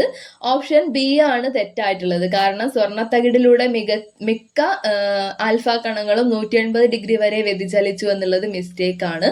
കുറച്ചെണ്ണം മാത്രമേ അങ്ങനെ ബൗൺസ് ബാക്ക് ചെയ്ത് പോയിട്ടുള്ളൂ അല്ലെ. നമ്മൾ +1 +2 ഫിസിക്സിൽ പഠിക്കുന്ന ഒരു എക്സ്പെരിമെന്റ് ആണ് ആൽഫ സ്കാറ്ററിംഗ് എക്സ്പെരിമെന്റ്. അതിനെ പറ്റിയിട്ടാണ് ഈ സയൻസ് കുറച്ച് ഡീപ്പ് ആക്കിയിട്ട് ചോദിച്ചത്. അപ്പൊ ഓപ്ഷൻ ബി ആണ് ഇവിടെ ശരിയായിട്ട് വരുന്നത്. അടുത്തത് 43ാമത്തത് അതിന്റെ മുമ്പേ നമ്മൾ അതിന്റെ ശരിയായിട്ടുള്ളത് പഠിച്ചിട്ട് പോവാം അല്ലെ. സ്വർണ്ണത്തകിടിലൂടെ മിക്ക ആൽഫ കണങ്ങളും വ്യതിയാനമില്ലാതെ കടന്നു പോയിട്ടുണ്ട്. പിന്നെ ആൽഫ കണങ്ങളുടെ ഒരു ചെറിയ ഭാഗം ചെറിയ കോണുകളിൽ വ്യതിചലിച്ചു എന്ന് പറയുന്നത് ശരിയാണ്. വളരെ കുറച്ച് കണങ്ങൾ മാത്രമാണ് 180 ഡിഗ്രി വരെ വ്യതിചലിച്ചത്. അപ്പൊ തെറ്റായിട്ടുള്ളത് ഓപ്ഷൻ ബി ആണ്. നമ്മൾ തെറ്റായിട്ടുള്ളത് പഠിക്കേണ്ട, ശരിയായിട്ടുള്ളത് പഠിച്ചു പോവുക കേട്ടോ. ഇനി ഒന്ന് റിപ്പീറ്റ് ചെയ്യുന്ന സമയത്ത് അത് മിസ്റ്റേക്ക് ആവാതെ സൂക്ഷിക്കുക. അടുത്തത് 43ാമത്തെ ക്വസ്റ്റ്യൻ ആണ്. ആറ്റോമിക സംഖ്യ 120 ഉള്ള മൂലകത്തിന്റെ IUPAC നാമമാണ് ചോദിച്ചത്. ഇതൊക്കെ കുറച്ച് റെയർ ആയിട്ട് നമ്മൾ കുറച്ച് ടൈറ്റ് ആക്കിയ ക്വസ്റ്റ്യൻ ആണ്. അപ്പോൾ ഓപ്ഷൻ എ ആണ് ഇതിൽ ശരിയായിട്ട് വരുന്നത്. അൺബൈനിലിയം എന്നുള്ളതാണ് 120 ഉള്ള മൂലകത്തിന്റെ പേര് കേട്ടോ. അടുത്തത് 44ാമത്തെ ക്വസ്റ്റ്യൻ. താഴെ തന്നിട്ടുള്ളവയിൽ അർദ്ധലോഹങ്ങൾ അല്ലെങ്കിൽ ഉപലോഹം അല്ലാത്തവയാണ് ചോദിച്ചിട്ടുള്ളത്. ഉപലോഹങ്ങളായിട്ടുള്ളതാണ് നമ്മളെ സിലിക്കൺ, ജർമേനിയം, ടെല്ലൂരിയം എന്നൊക്കെ പറയുന്നത്. ഇതിൽ പെടാത്തത് മെഗ്നീഷ്യം മാത്രമാണ്. മെഗ്നീഷ്യം ഒരു ലോഹമാണ്, ഉപലോഹം ഒന്നും അല്ല. ഓക്കെ. അടുത്തത് 45ാമത്തെ ക്വസ്റ്റ്യൻ. ദ്രവ്യത്തിന്റെ 9ാമത്തെ അവസ്ഥയാണ് ചോദിച്ചിട്ടുള്ളത്. അത് ജാൻടെല്ലർ മെറ്റൽ ആണ് കേട്ടോ. 9ാമത്തെ അവസ്ഥ ജാൻടെല്ലർ മെറ്റൽ ആണ്. അടുത്തത് 46ാമത്തെ ക്വസ്റ്റ്യൻ. ചുവടെ തന്നിട്ടുള്ള പ്രസ്താവനകളിൽ ഓണവുമായി ബന്ധപ്പെട്ട് ശരിയായത് ചോദിച്ചിട്ടുണ്ട്. പ്രാചീന തമിഴ് കൃതിയായ മധുരൈ കാഞ്ചിയിൽ ഓണത്തെക്കുറിച്ച് പറയുന്നുണ്ട്. അത് ശരിയാണ്, അത് PYQ ആണ്. നെക്സ്റ്റ് വേണം നോക്കാം. അത് ഇതുവരെ കേൾക്കാത്തൊരു ക്വസ്റ്റ്യൻ ആണ് അല്ലെ. അതായത് തിരുവല്ല മേച്ചേരി ഇല്ലത്ത് നിന്നും ലഭിച്ച സ്ഥാണുരവിയുടെ 17ാം ഭരണവർഷം രേഖപ്പെടുത്തിയ ഒരു ചെമ്പ് ലിഖിതത്തിൽ ഓണത്തെക്കുറിച്ച് പരാമർശമുണ്ട്. അത് ശരി തന്നെയാണ് കേട്ടോ. അതായത് ഓപ്ഷൻ സി ആണ് ഇവിടെ ശരിയായിട്ട് വരുന്നത്. പ്രസ്താവന 1ഉം 2ഉം ശരിയാണ്. ഓക്കെ. അടുത്തത് 47ാമത്തെ ക്വസ്റ്റ്യൻ. 2025 നോർവേയുടെ ഉന്നത ബഹുമതിയായ ഹോൾബർഗ് പുരസ്കാരത്തിന് അർഹയായ ഇന്ത്യൻ എഴുത്തുകാരി. റീസെന്റ് ആയിട്ട് നമ്മളോട് PSC ചോദിച്ച ക്വസ്റ്റ്യൻ ആണ്. ഗായത്രി സ്പിവാക് ആണ് ആൻസർ. കറണ്ട് അഫെയർ ആണെങ്കിൽ കൂടിയിട്ട് ഒരു വട്ടം ഈ ക്വസ്റ്റ്യൻ ചോദിച്ചതാണ് കേട്ടോ. അപ്പൊ റീസെന്റ് ആയിട്ടുള്ള ക്വസ്റ്റ്യൻസ് റിപ്പീറ്റ് ചെയ്യുന്നുണ്ടെന്ന് മനസ്സിലായല്ലോ. അടുത്തത് 48ാമത്തെ ക്വസ്റ്റ്യൻ. ചുവടെ തന്നിട്ടുള്ള പ്രസ്താവനകൾ ഉദ്ദണ്ഡ ശാസ്ത്രികളുമായി ബന്ധപ്പെട്ട് ശരിയായവ കണ്ടെത്താനാണ് പറഞ്ഞിട്ടുള്ളത്. ഓപ്ഷൻ ബി ആണ് ഇവിടെ ശരിയായിട്ടുള്ളത്. കാരണം പ്രസ്താവന 1 തെറ്റാണ്, 2 ശരിയാണ്. അപ്പൊ 2 ശരിയായത് മാത്രം പഠിച്ചാൽ മതി. കോകില സന്ദേശം എന്ന സന്ദേശ കാവ്യം രചിച്ചത് ആരാ? ഉദ്ദണ്ഡ ശാസ്ത്രികളാണ് കേട്ടോ. അപ്പൊ അതാണ് ശരിയായിട്ട് നമ്മൾ പഠിച്ചു പോകേണ്ടത്. ഇനിയും റിപ്പീറ്റ് ചെയ്യാൻ ചാൻസ് ഉണ്ട്. അടുത്ത 49ാമത്തെ ക്വസ്റ്റ്യൻ. ചുവടെ തന്നിട്ടുള്ള പ്രസ്താവനകളിൽ മുൻ ഇന്ത്യൻ ക്രിക്കറ്റ് ടീം ക്യാപ്റ്റൻ ആയിരുന്ന MS ധോണിയുമായി ബന്ധപ്പെട്ട് ശരിയായവ കണ്ടെത്താനാണ് പറഞ്ഞിട്ടുള്ളത്. ഇവിടെ ഓപ്ഷൻ എ ആണ് ശരിയായിട്ട് വരുന്നത്. പ്രസ്താവന 1 ശരി, എന്നാൽ 2 തെറ്റ് ആണ്. അപ്പൊ ശരിയായിട്ടുള്ളത് മാത്രം നോക്കിയിട്ട് പോവാം. ICC world cup, T20 world cup, champions trophy എന്നീ 3 മത്സരങ്ങളിലും വിജയം കൈവരിച്ച ആദ്യ ഇന്ത്യൻ ക്യാപ്റ്റൻ ആണ് നമ്മൾ തലാന്ന് വിശേഷിപ്പിക്കുന്ന ആര്? MS ധോണി. ഓക്കെ. അപ്പൊ അത് ഓപ്ഷൻ എ ആണ് ശരിയായിട്ട് വരുന്നത്. രണ്ടാമത്തെ തെറ്റാണ് കേട്ടോ. തന്റെ കരിയറിൽ 200 ടെസ്റ്റ് മാച്ച് ഒന്നും കളിച്ചിട്ടില്ല. ഓക്കെ. അടുത്തത് 50ാമത്തെ ക്വസ്റ്റ്യൻ. ചുവടെ തന്നിട്ടുള്ള പ്രസ്താവനകളിൽ കേരള കലാമണ്ഡലവുമായി ബന്ധപ്പെട്ട് ശരിയായവ കണ്ടെത്താനാണ് പറഞ്ഞിട്ടുള്ളത്. ഇവിടെ 2ഉം ശരിയാണ്. അതായത് ഓപ്ഷൻ സി ആണ് ശരിയായിട്ട് വരുന്നത്. പ്രസ്താവന 1ഉം 2ഉം ശരിയാണ്. 1930കളിലാണ് കേരള കലാമണ്ഡലം സ്ഥാപിച്ചിട്ടുള്ളത്. വള്ളത്തോൾ നാരായണ മേനോന്റെ നേതൃത്വത്തിലാണ് കേരള കലാമണ്ഡലം സ്ഥാപിക്കപ്പെട്ടത്. ഒരാളും കൂടി ഉണ്ട്, മണക്കുളം മുകുന്ദരാജ. നമ്മൾ പഠിക്കുന്നതാണ്. അങ്ങനെ ചോദിച്ചാലും ആൻസർ ശരി തന്നെയാണ്. ഇവർ 2 പേരും കൂടിയാണ് കേട്ടോ അത് സ്ഥാപിച്ചത്. ഇവിടെ ഇപ്പോൾ ഓപ്ഷൻ 1ഉം 2ഉം ശരിയാണ് എന്നുള്ളതാണ് ആൻസർ ആയിട്ട് വരുന്നത്. ഓപ്ഷൻ സി ആണ് ആൻസർ. ഓക്കെ. നെക്സ്റ്റ് നമുക്ക് മാത്സിലേക്ക് കടക്കാം. 51ാമത്തെ ക്വസ്റ്റ്യൻ. ഇൻറ്റു എന്നാൽ പ്ലസ് എന്നും മൈനസ് എന്നാൽ ഡിവിഷൻ എന്നും ആയാൽ നമുക്ക് 12 × 39 - 3 എന്നുള്ളതിന്റെ ആൻസർ ആണ് ചോദിച്ചിട്ടുള്ളത്. ആൻസർ 25 ആണ്. ഓപ്ഷൻ സി ആണ് ശരിയായിട്ട് വരുന്നത്. അടുത്തത് 52ാമത്തെ ക്വസ്റ്റ്യൻ. 16² × 3² × 4 പിന്നെ ഡിവൈഡഡ് ബൈ 9³ × 4² × 3. അങ്ങനെ വെച്ചിട്ടുണ്ടെങ്കിൽ നമ്മൾ ഈ 16ന് പകരം 4² ആക്കി കൊടുക്കുകയും പിന്നെ അതേപോലെ 3² 9 എന്നുള്ള രീതിക്ക് കൊടുക്കുകയും ചെയ്താൽ ആൻസർ ആയിട്ട് വരുന്നത് 9/16 ആണ്. ഓക്കെ. അടുത്തത് ഒറ്റയാൻ ഏത് എന്നാണ് ചോദിച്ചിട്ടുള്ളത്. 26, 65, 85, 52, 78 എന്നിവയാണ് ഓപ്ഷനിലുള്ളത്. നമ്മൾ ഇങ്ങനെ ഡിവിഷൻ ചെയ്ത് നോക്കുന്ന സമയത്ത് ഈ 13ന്റെ മൾട്ടിപ്പിൾസ് ആണ് ബാക്കിയെല്ലാം വരുന്നത്. ഈ 85, അതായത് ഓപ്ഷൻ സി മാത്രം 13ന്റെ മൾട്ടിപ്പിൾ അല്ല. അതുകൊണ്ട് അതാണ് ഒറ്റയാനായിട്ട് വരുന്നത്. ഓപ്ഷൻ സി ആണ്. അടുത്തത് 54ാമത്തെ question. 5x + 15 = 8x plus 16 is equal to 2:3 ആയാൽ എക്സിന്റെ വിലയാണ് ചോദിച്ചിട്ടുള്ളത്. ഓപ്ഷനിലിട്ട് നമ്മൾ ഓരോന്നും ചെയ്തു നോക്കുക. 12 കൊടുത്ത് ചെയ്യുമ്പോൾ കിട്ടുന്നില്ല. ഓപ്ഷൻ ബി കൊടുത്ത് ചെയ്യുന്ന സമയത്ത്, അതായത് 13 ഇട്ട് ചെയ്യുന്ന സമയത്ത് കിട്ടുന്നുണ്ട് കേട്ടോ. അതായത് 5 × 13 പ്ലസ് 15 ചെയ്യുക. അതേപോലെ 8 × 13 പ്ലസ് 16 ചെയ്യാം. ആ സമയത്ത് നമുക്ക് 80 അതേപോലെ 120 ആൻസർ ആയിട്ട് വരും. അപ്പം ഇവിടെ എക്സിന്റെ വില എന്ന് പറയുന്നത് 13 ആയിട്ട് കാണാൻ പറ്റും. ഓക്കെ, അപ്പോൾ ഓപ്ഷൻ ബി ആണ് ശരിയായിട്ടുള്ളത്. ഇനി 55ാമത്തെ question, x minus 1/x is equal to 2 ആയാൽ x² പ്ലസ് 1/x² എന്ന് പറഞ്ഞാൽ എന്താണെന്നാണ് ക്വസ്റ്റ്യൻ. ഇതിന്റെ ആൻസർ ഓപ്ഷൻ സി ആണ്, 6 ഉത്തരവായിട്ട് വരുന്നത്. ഓക്കെ, അടുത്തത് 56ാമത്തെ ക്വസ്റ്റ്യൻ, 8:2 അതേപോലെ 512 എന്താ വരിക എന്നാണ് ചോദിച്ചിട്ടുള്ളത്. ഇവിടെ ഇപ്പം ക്യൂബ് നമ്പേഴ്സ് ആണ്. 2ന്റെ ക്യൂബാണ് 8, അതേപോലെ ഏതിന്റെ ക്യൂബാണ് 512 എന്നാണ് ചോദിച്ചിട്ടുള്ളത്. അപ്പോൾ ഓപ്ഷൻ ബി ആണ് ശരി, അതായത് 8ന്റെ ക്യൂബാണ് 512. ഓക്കെ, അടുത്ത 57ാമത്തെ ക്വസ്റ്റ്യൻ, ഒരു ഗോളത്തിന്റെ ഉപരിതല വിസ്തീർണം 120 ചതുരശ്ര സെന്റിമീറ്റർ ആണ്. അതിനെ 2 അർദ്ധഗോളങ്ങളാക്കി മാറ്റിയാൽ ഒരു അർദ്ധഗോളത്തിന്റെ ഉപരിതല വിസ്തീർണമാണ് ചോദിച്ചിട്ടുള്ളത്. അർദ്ധഗോളം എന്ന് പറയുമ്പോൾ നമുക്കറിയാം അതിന്റെ ഒരു ആ സർക്കിള് പോലത്തെ ഒരു പോർഷനും കൂടി വരും അല്ലേ. അപ്പൊ 3πr² എന്നുള്ള രീതിക്ക് വരും. അപ്പോൾ ആൻസർ ആയിട്ട് ഇവിടെ 90 വരിക. കാരണം 120 എന്ന് പറയുമ്പോൾ 4πr². അത് നമ്മൾ മാറ്റിയിട്ട് ഈ ഒരു 3πr² ആക്കുന്ന സമയത്ത് ആ റേഷ്യോന്റെ കണക്കിൽ തന്നെ നമുക്ക് ഒരു 30 അങ്ങോട്ട് കുറച്ചു കൊടുത്താൽ മതി. ആൻസർ ആയിട്ട് ഓപ്ഷൻ എ വരും. ഓക്കെ, അടുത്തത് 58ാമത്തെ ക്വസ്റ്റ്യൻ. ഇവിടെ ഇപ്പം പേരും മേൽവിലാസവും നൽകിയിട്ടുണ്ട്. തുല്യമായത് ഏതെന്നാ ചോദിച്ചാൽ അതേപോലെ സ്പെല്ലിംഗ് മിസ്റ്റേക്ക് ഇല്ലാണ്ട് ഏതാ വരുന്നതെന്ന് നോക്കിയാൽ മതി. ആകെ അത് ഒരു പണിയും ഇല്ലാണ്ട് ആൻസർ കിട്ടുന്ന ആൻസർ ആണ്. അപ്പൊ ഓപ്ഷൻ ഡി ആണ് ശരി. അടുത്തത് 59ാമത്തെ ക്വസ്റ്റ്യൻ, 10 പേനയുടെ വിറ്റ വിലയും 15 പേനയുടെ വാങ്ങിയ വിലയും തുല്യമായ ലാഭശതമാനാണ് ചോദിച്ചത്. ഇവിടെ 5 എണ്ണത്തിൻ്റെത് ലാഭമല്ലേ, 10 എണ്ണം വിറ്റും കഴിഞ്ഞിട്ടുണ്ട്. അപ്പൊ നമുക്ക് ആൻസർ പകുതിയും ലാഭമാണ് അല്ലേ. അപ്പം ഈ ഓപ്ഷൻ ഡി ആണ് ആൻസർ ആയിട്ട് വരുന്നത്. 50% ആണ് ആൻസർ. ഓക്കെ, ദിയയുടെ അച്ഛന്റെ ഏക മകളാണ് രാജുവിന്റെ ഭാര്യ. രാജുവിന്റെ മകനാണ് രാഹുൽ. എങ്കിൽ ദിയയുടെയും രാഹുലിനും തമ്മിലുള്ള ബന്ധമാണ് ചോദിച്ചിട്ടുള്ളത്. ദിയയുടെ അച്ഛന്റെ ഏക മകൾ എന്ന് പറയുമ്പോൾ അത് ദിയ തന്നെയാണ്.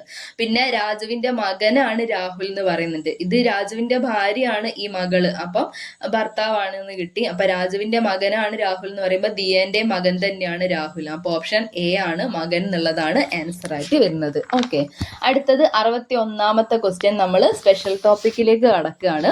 ഫസ്റ്റ് തന്നെ, താഴെ പറയുന്നവയിൽ ഒരു അഗ്നിശമനി അല്ലെങ്കിൽ എക്സ്റ്റിങ്ക്വിഷർ പ്രവർത്തിപ്പിക്കുന്നതിനുള്ള ശരിയായ രീതിയാണ് ചോദിച്ചിട്ടുള്ളത്. പാസ് എന്നുള്ളതാണ് ആൻസർ കേട്ടോ. PASS നമ്മൾ സ്പെഷ്യൽ ടോപ്പിക് നോക്കിയിട്ടുള്ളവർക്ക് ആൻസർ കിട്ടും. പാസ് എന്നുള്ളതാണ് എക്സ്റ്റിങ്ക്വിഷറിന്റെ പ്രവർത്തന രീതി. ഓക്കെ, 62ാമത്തെ ക്വസ്റ്റ്യൻ, ഗാർഹിക ആവശ്യത്തിന് ഉപയോഗിക്കുന്ന LPG ഇന്ധനത്തിൽ ഗന്ധം ലഭിക്കുന്നതിനായി ചേർക്കുന്ന കെമിക്കൽ ഏതാണ് എന്നുള്ളതാണ്. ഇഥൈൽ മെർക്യാപ്റ്റൻ ആണ്. ഒരുപാട് വട്ടം പ്രീവിയസ് ക്വസ്റ്റ്യൻ ആണ്.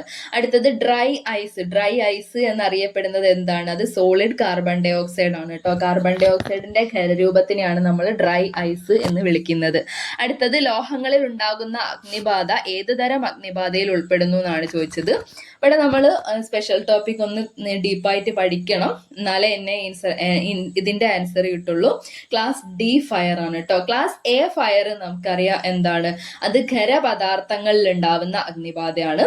ക്ലാസ് ബി ആണെങ്കിൽ ലിക്വിഡിൽ ഉണ്ടാവുന്നതാണ്. ക്ലാസ് സി ആണെങ്കിൽ അത് നമ്മളെ ഗ്യാസ് ഐറ്റംസിൽ ഉണ്ടാവുന്ന അഗ്നിബാധയാണ്. ക്ലാസ് ഡി ആവുന്ന സമയത്ത് മെറ്റൽസിലാണ്, അതായത് ലോഹങ്ങളിൽ ഉണ്ടാവുന്ന അഗ്നിബാധ. അതാണ് ഇവിടെ ചോദിച്ചത്. ക്ലാസ് ഡി ഫയർ ആണ് ആൻസർ ആയിട്ട് വരുന്നത്. ഓക്കെ, അടുത്തത് 65ാമത്തെ ക്വസ്റ്റ്യൻ, താഴെ പറയുന്നവയിൽ വായു സമ്പർക്കം ഒഴിവാക്കിക്കൊണ്ട് അഗ്നിശമനം നടത്തുന്ന മാർഗമാണ് ചോദിച്ചിട്ടുള്ളത്. ഓപ്ഷൻ സി ആണ് ശരി, ബ്ലാങ്കറ്റിംഗ് അല്ലെങ്കിൽ സ്മോത്തറിങ്. രണ്ടും, ബ്ലാങ്കറ്റിങ്ങും സ്മോത്തറിങ്ങും, ഇത് രണ്ടുമാണ് വായു സമ്പർക്കം ഒഴിവാക്കിക്കൊണ്ട്. കത്താൻ സഹായിക്കുന്നത് ആരാണ്? ഓക്സിജൻ ആണ്. അപ്പൊ ഓക്സിജനെ അതിൽ നിന്ന് ഒഴിവാക്കി കഴിഞ്ഞാൽ നമുക്ക് അഗ്നിബാധ നിർത്താൻ വേണ്ടി പറ്റും. അപ്പൊ ബ്ലാങ്കറ്റിംഗ് അല്ലെങ്കിൽ സ്മോത്തറിംഗ് മെത്തേഡ് കൂടിയാണ് ഓക്സിജൻ നീക്കം ചെയ്യുന്ന ആ ഒരു മെത്തേഡ് എന്നുള്ളത് പഠിക്കാം. അപ്പൊ ഓപ്ഷൻ സി ആണ് ഇവിടെ ആൻസർ ആയിട്ട് വരുന്നത്. അടുത്തത് 66ാമത്തെ ക്വസ്റ്റ്യൻ ആണ്. താഴെ പറയുന്നവയിൽ ഏറ്റവും ഉയർന്ന ജ്വലന പരിധി ഉള്ളത് ഏതിനാണെന്നാണ് ക്വസ്റ്റ്യൻ. അസറ്റിലീൻ ആണ് കേട്ടോ ആൻസർ. അസറ്റിലീൻ ആണ്. ചിലരൊക്കെ LPG കൊടുത്ത് തെറ്റിയിട്ടുണ്ടാവും, അസറ്റിലീൻ്റെ പഠിച്ചിട്ടുണ്ടാവില്ല. അപ്പൊ അസറ്റിലീൻ ആണ് ഇവിടെ ആൻസർ ആയിട്ട് വരുന്നത്. ഓക്കെ, അടുത്തത് 67ാമത്തെ ക്വസ്റ്റ്യൻ. ഊഷ്മാവ് സ്ഥിരമായിരിക്കുമ്പോൾ ഒരു വാതകത്തിൽ വ്യാപ്തവും മർദ്ദവും വിപരീത അനുപാതത്തിലായിരിക്കും എന്ന് പ്രതിപാദിക്കുന്ന നിയമം. അത് ബോയിൽസ് നിയമം ആണ് കേട്ടോ. ഓപ്ഷൻ എ ആണ്, ബോയിൽസ് നിയമമാണ് ഇവിടെ. വ്യാപ്തവും മർദ്ദവും വിപരീത അനുപാതത്തിൽ, അല്ലെങ്കിൽ നമ്മൾ ഊഷ്മാവ് സ്ഥിരം എന്ന് പഠിച്ചാൽ, അതായത് ടെമ്പറേച്ചർ കോൺസ്റ്റന്റ് ആക്കി വെച്ചിട്ടുള്ള ഒരു കാര്യമാണ് നമ്മൾ പഠിക്കുന്നത്. അത് ബോയിൽസ് നിയമത്തിൽ മാത്രമാണ് കേട്ടോ. അടുത്തത് 68ാമത്തെ ക്വസ്റ്റ്യൻ. ഖരപദാർത്ഥങ്ങൾ ചൂടാക്കുമ്പോൾ ദ്രാവകമാകാതെ നേരിട്ട് വാതക രൂപത്തിലാകുന്ന പ്രക്രിയനെ വിളിക്കുന്ന പേരാണ് ഉത്പതനം. ഒരുപാട് വട്ടം ചോദിച്ചതാണ്. കോമൺ ആയിട്ടുള്ള PSC എക്സാംസിനും ഉത്പതനത്തിനെ പറ്റിയിട്ട് ചോദിക്കാറുണ്ട്. അപ്പോൾ ഉത്പതനം എന്ന് വെച്ചാൽ ഖരപദാർത്ഥം ഡയറക്റ്റ് തന്നെ വാതക രൂപത്തിലേക്ക് ആവുന്ന പ്രക്രിയയാണ്. ചൂടാക്കുന്ന സമയത്ത് ദ്രാവക രൂപത്തിലേക്ക് ആവാതെ വാതകമായിട്ട് മാറുന്നത്, അതിനെയാണ് ഉത്പതനം അല്ലെങ്കിൽ സബ്ലിമേഷൻ എന്ന് വിളിക്കുന്നത്. ഈ കർപ്പൂരം, നാഫ്തലിൻ ഒക്കെയാണ് ഇതിന് എക്സാമ്പിൾ ആയിട്ട് വരുന്നത്. ഓക്കെ, 69ാമത്തെ ക്വസ്റ്റ്യൻ. ഇവിടെ ഇപ്പം കാർബൺ ഡൈ ഓക്സൈഡും ഹെപ്റ്റാഫ്ലൂറോ പ്രൊപ്പൈനും FM200ഉം FM500ഉം ഇതൊക്കെ അഗ്നിശമന മാധ്യമമാണ്. അപ്പൊ ഇത് എന്താവും എന്നുള്ളത് അറിയില്ല. PSCന്റെ ആൻസർ കീ പോലെ ഇരിക്കും. അപ്പൊ ഇതൊക്കെ അഗ്നിശമന മാധ്യമമാണ്, അല്ലാത്തതാണ് ചോദിച്ചത്. അപ്പൊ ഇവിടെ ആൻസർ ഇല്ല. ഓക്കെ, അടുത്തത് 70ാമത്തെ ക്വസ്റ്റ്യൻ. ആധുനിക പ്രഥമ ശുശ്രൂഷയുടെ പിതാവ് എന്നറിയപ്പെടുന്നത് ആരാണ്?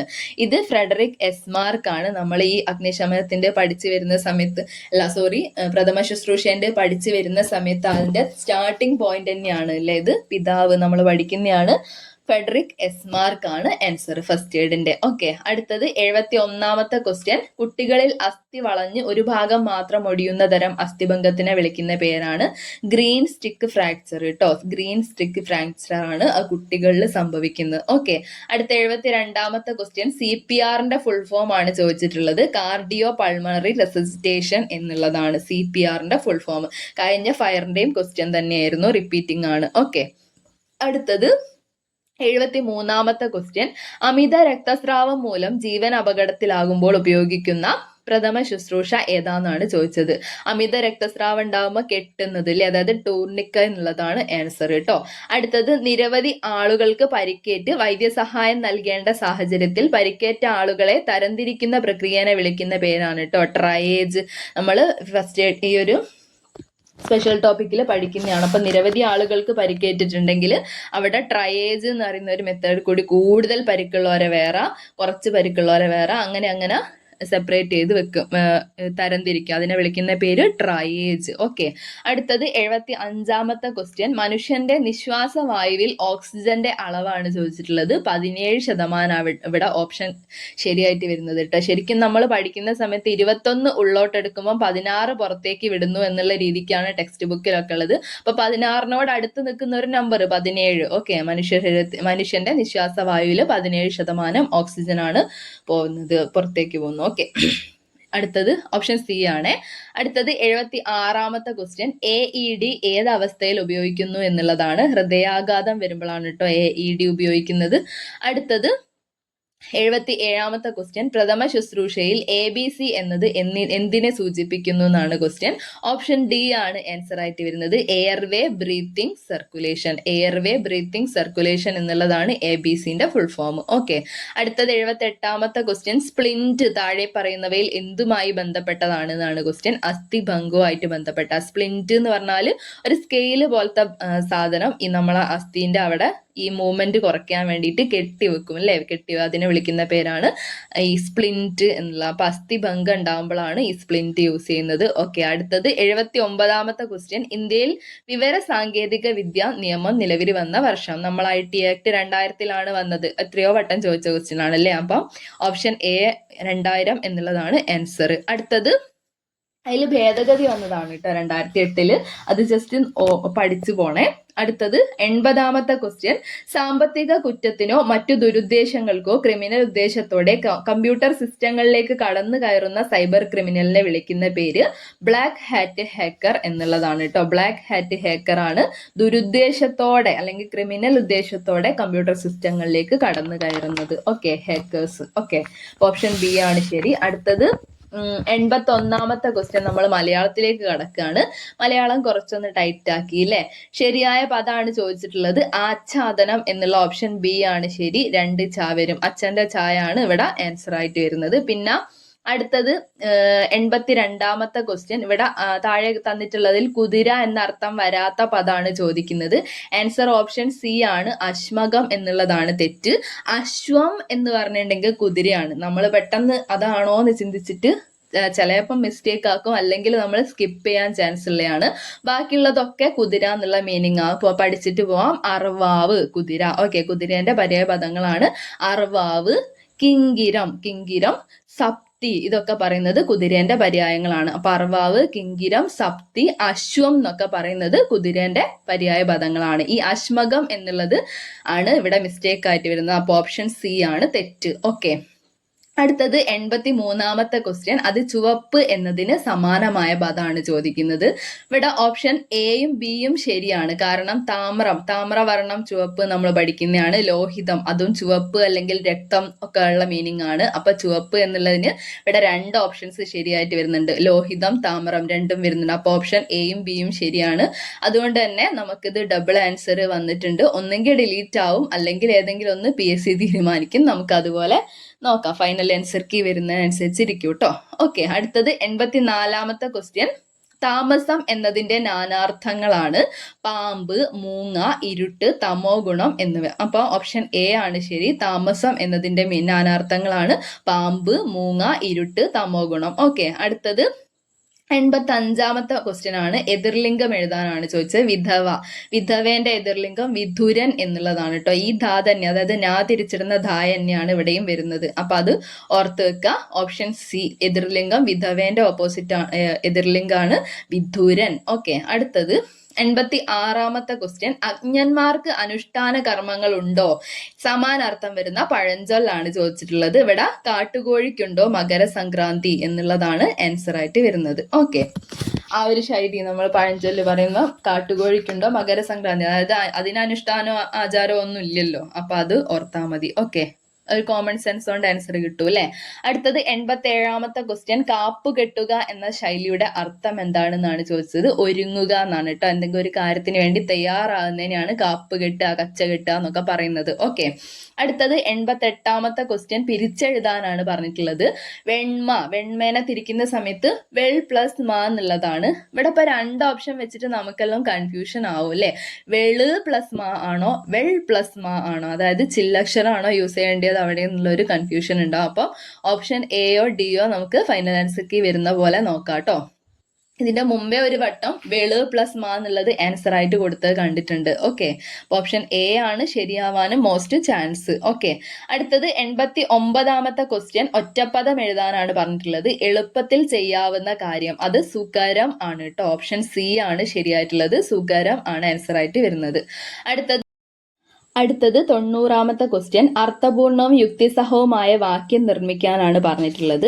ഇവിടെ ഇപ്പോൾ ഓപ്ഷൻ എ ആണ് ശരിയായിട്ട് വരുന്നത്. 2, 7, 3, 1, 4, 5, 6, 5 എന്നുള്ളതാണ് ആൻസർ ആയിട്ട് വരുന്നത്. അതായത് ഓപ്ഷൻ എ ആണ് ശരിയായിട്ട് വരുന്നത്. അതിങ്ങനെ ദാരിദ്ര്യത്തിൽ മുങ്ങിയിരിക്കുന്ന ഭാരത ജനതയ്ക്ക് കൂട്ടായ അധ്വാനം കൊണ്ടേ കരകയറാൻ കഴിയുകയുള്ളൂ. അതാണ് ഇവിടെ സെന്റൻസ് ആൻസർ ആയിട്ട് വരുന്നത്. ഓക്കെ, അപ്പൊ 90 അതാണ് ഓപ്ഷൻ എ ആണ് ശരിയായിട്ട് വരുന്നത്. അടുത്ത നമുക്ക് ഇംഗ്ലീഷിലേക്ക് കടക്കാം. ഇംഗ്ലീഷിൽ നമുക്ക് ആൻസർ മാത്രം നോക്കി പോവാട്ടോ. ഇംഗ്ലീഷ് കുറച്ച് ടൈറ്റ് ആക്കിയിട്ടുണ്ട്. എങ്ങനെ എക്സ്പ്ലെയിൻ ചെയ്യേണ്ടതെന്നുള്ളത് കുറച്ചും കൂടി ഡീപ്പായിട്ട് പഠിക്കുന്നവർക്കേ പറയാൻ വേണ്ടി പറ്റുള്ളൂ. ഓക്കെ, അപ്പോൾ ഓപ്ഷൻസ് ശരിയായിട്ടുള്ളത് പറഞ്ഞു പോവാം. അപ്പോൾ 91ാമത്തെ ഓപ്ഷൻ ബി ആണ് ശരി. കോൾഡ് അറ്റ് ആണ് ഇവിടെ ഫ്രേസൽ വെർബ് വരുന്നത് ഫില്ല് ചെയ്യാൻ വേണ്ടിയിട്ട്. ഓക്കെ, 92ാമത്തത് ഓപ്ഷൻ ഡി ആണ്. ഡിഡിന്റ് സ്മോക്ക് എന്നുള്ളതാണ് ആൻസർ ആയിട്ട് വരുന്നത്. അടുത്ത 93ാമത്തെ ക്വസ്റ്റ്യൻ. ഡിപ്പോസിഷൻ എന്ന് വെച്ചിട്ടുണ്ടെങ്കിൽ കോർട്ടിലൊക്കെ ഉള്ള മീനിങ് എന്താണ്? Witness statement taken outside the court എന്നുള്ളതാണ്. ഓപ്ഷൻ സി ആണ് ശരിയായിട്ട് വരുന്നത്. അടുത്ത 94ാമത്തെ question. I will finish the task in no time dash. നമ്മളിവിടെ ക്വസ്റ്റ്യൻ ടാഗ് എഴുതാനാണ് പറഞ്ഞിട്ടുള്ളത്. വോണ്ട് ഐ എന്നുള്ളതാണ് ശരിയായിട്ട് വരുന്നത്. വിൽ എന്നുള്ളത് വോണ്ട് എന്നുള്ളതാവും. വിൽ നോട്ട് എന്നുള്ളത് നമ്മൾ വോണ്ട് എന്ന് യൂസ് ചെയ്യും. പിന്നെ ഐ അത് സബ്ജക്റ്റ് കൊടുക്കും അല്ലേ. അപ്പോൾ ഓപ്ഷൻ എ ആണ് ശരിയായിട്ടുള്ളത്. അടുത്ത 95ാമത്തെ ക്വസ്റ്റ്യൻ. ഫ്രം, ഡ്യൂറിങ് എന്നിങ്ങനെയാണ് നമ്മളിവിടെ ഫില്ല് ചെയ്യേണ്ടത് കേട്ടോ. ഓപ്ഷൻ എ ആണ് ശരി. അടുത്തത് 96ാമത്തെ ക്വസ്റ്റ്യൻ. ഇവിടെ വൺ വേർഡ് സബ്സ്റ്റിറ്റ്യൂഷൻ ആണ്. ഫെമിസൈഡ് എന്നുള്ള ഓപ്ഷൻ ഡി ആണ് ശരിയായിട്ട് വരുന്നത്. കാരണം the killing of women and girls because of their gender എന്നുള്ളതാണ് ചോദിച്ചത്. ആൻസർ ഓപ്ഷൻ ഡി ആണ്. ഫീമെയിൽ എന്നുള്ളതും സൈഡ് കൊല്ലുക എന്നുള്ള അർത്ഥത്തിലല്ല. അപ്പൊ അതും കൂടി കണക്ട് ചെയ്ത് ഫെമിസൈഡ് എന്നുള്ള ഓപ്ഷനിലേക്ക് എത്താൻ പറ്റൂ കേട്ടോ. അടുത്തത് 97ാമത്തെ ക്വസ്റ്റ്യൻ. ഗാൻഡറിന്റെ അവിടെ ഫില്ല് ചെയ്യേണ്ടത് ഗൂസ് എന്നാണ് കേട്ടോ. ഗൂസിന്റെ ആണ്. ഓക്കെ, അടുത്തത് 98ാമത്തത് ഓപ്ഷൻ ഡി ആണ് ശരിയായിട്ട് വരുന്ന passive voice. By whom is the charity event being organised for the next week എന്നുള്ളതാണ്. അടുത്തത് 99ാമത്തെ ക്വസ്റ്റ്യൻ. ഓപ്ഷൻ സി ആണ് ശരിയായിട്ട് വരുന്നത്. ഡിസഗ്രീമെന്റ് എന്നുള്ളതിന്റെ ആന്റോണിം ആണ് ചോദിച്ചിട്ടുള്ളത്. ആന്റോണിം വെച്ചിന്റെ ഓപ്പോസിറ്റ് ആയിട്ടുള്ള ആൻസർ ആണല്ലോ. അപ്പൊ കോൺസെൻസസ് എന്നുള്ളതാണ് ആൻസർ ആയിട്ട് വരുന്നത്. ഓപ്ഷൻ സി ആണ്. ഓക്കെ, അടുത്തത് 100ാമത്തെ ക്വസ്റ്റ്യൻ ആണ്. ഇവിടെ ഓപ്ഷൻ ബി ആണ് ശരിയായിട്ട് വരുന്നത് കേട്ടോ. അതായത് to teach or guide someone especially in new job എന്നുള്ളതാണ് ഈ ഒരു to show me the ropes എന്നുള്ളത് കൊണ്ട് ഇവിടെ അർത്ഥമാക്കുന്നത്. ഓക്കെ, അപ്പോൾ ഓപ്ഷൻ ബി ആണ് ഇവിടെ ശരിയായിട്ട് വരുന്നത്. അപ്പോൾ ഇത്രയും ഉള്ളതെന്ന് പറഞ്ഞാൽ നമ്മളേതായിട്ടുള്ള ഒരു ആൻസർ ആണ്. PSCന്റെ ഫൈനൽ ആൻസർ കീയോ പ്രൊവിഷണൽ ആൻസർ കീയോ ഒന്നും ഇതുവരെ വന്നിട്ടില്ല. അപ്പൊ അത് വരുന്ന സമയത്ത് കുറച്ചും കൂടി ചേഞ്ചസ് ഒക്കെ നമുക്ക് പ്രതീക്ഷിക്കാം. അപ്പൊ ഇത്രയും എന്നുള്ളത് നമ്മൾ ഇതുവരെ PSC ആൻസർ കൊടുത്തിട്ടുള്ളതും പിന്നെ നമ്മൾ കണ്ടുപിടിച്ചിട്ട് ഏകദേശം ഒരു ആൻസർ ആയിട്ട് വരുന്നതാണ് പറഞ്ഞു പോയിട്ടുള്ളത്. അപ്പം ഇത് വെച്ചിട്ട് നമുക്ക് എത്ര മാർക്ക് കിട്ടി എന്നൊക്കെ ഉള്ളത് കാൽക്കുലേറ്റ് ചെയ്തിട്ടൊന്ന് പറയാം കേട്ടോ. പിന്നെ ഈ എക്സാം എങ്ങനെ ഉണ്ടായിരുന്നു? അപ്പൊ കുറച്ച് ടൈറ്റ് ആക്കിയ പോലെ പിന്നെ സയൻസ് ഒക്കെ കുറച്ച് കടുപ്പിച്ചു അല്ലെ. പിന്നെ സ്പെഷ്യൽ ടോപ്പിക് അത്യാവശ്യം പ്രിപ്പയർ ചെയ്ത് പോയുള്ളവർക്ക് യൂസ്ഫുൾ ആയിരുന്നു എന്നാണ് തോന്നുന്നത്. അപ്പൊ നമുക്ക് ഓരോരോ എക്സാം കഴിയുന്നതനുസരിച്ച് ഇതേപോലെ ഡിസ്കസ് ചെയ്യണം എന്നുണ്ടെങ്കിൽ, ആൻസർ കീ ഡിസ്കസ് ചെയ്തിട്ട് ആൻസർ പഠിക്കണം എന്നുണ്ടെങ്കിൽ ഈ രീതിക്ക് നമ്മൾ കണ്ടിന്യൂ ചെയ്യുന്നതായിരിക്കും. അപ്പം അതൊക്കെ ഒന്ന് കമന്റ് ചെയ്യാം കേട്ടോ. അപ്പോൾ ഓക്കെ ഫ്രണ്ട്സ്, താങ്ക്